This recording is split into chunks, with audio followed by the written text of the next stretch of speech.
Dragi moji, zgodovina je polna prelomnic. V 70-ih so ljudje preklopili na barvne TV-je, pa ne une s filtri, tako, zares barvne. Že v 90-ih pa smo prvič lahko filme posneli na kasete. In včasih tudi kaj presneli. Okrog leta 2010 smo začeli z drugimi deliti vse. Ali pa še malo prej, ko smo vsi furali take čupce. Vemo zaradi koga.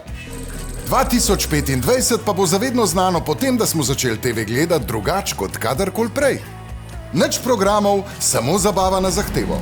Nekatere stvari so enostavno prelomne. Kot A1 ponudba, ki piše zgodovino z novim načinom gledanja televizije. Vse, kar danes rabiš, sta dober internet in zabava na zahtevo.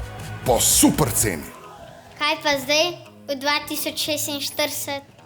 Kaj, zdaj imamo pa take zaslone, ki ti prigrizke krvar meče. Pazi, daj mi 4 porcije kokic. No, malo so še v razvoju, ampak... Načo! A1.